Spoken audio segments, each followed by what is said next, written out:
We've been here since time immemorial. We have a sacred responsibility to protect the lands. What's about to happen is going to be very harmful.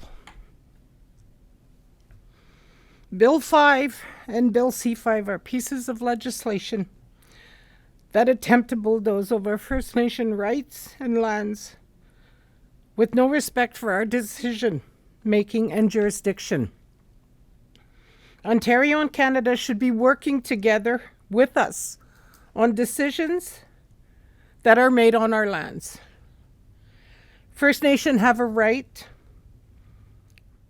to self-determination, which is affirmed by the United Nations Declaration on the Rights of Indigenous People. We have a right to a way of life on our lands, and that way of life includes decision-making and governance authority.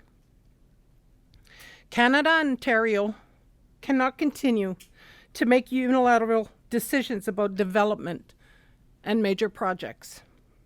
We will not and do not tolerate Crown governments taking over our lands in whatever way they want.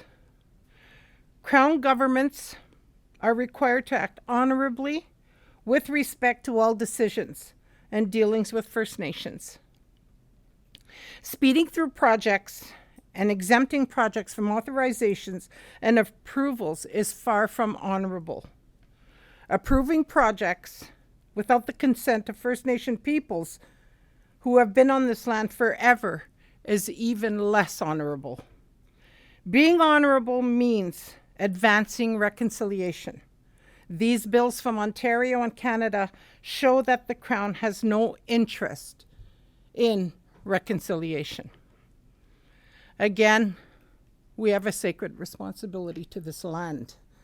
We ask that we be allowed to honor that sacred responsibility given to us by the Creator. Many of us pray, and we pray for you as well, so that you can live on this land.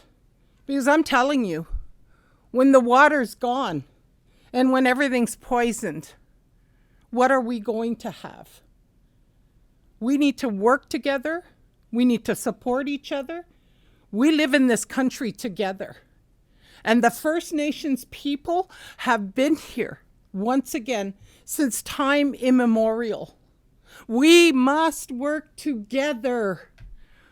And like my fellow chief said, we're not against economic development. Yes, we need finances to survive in this world. Yes, we do. But we also need the natural resources to survive.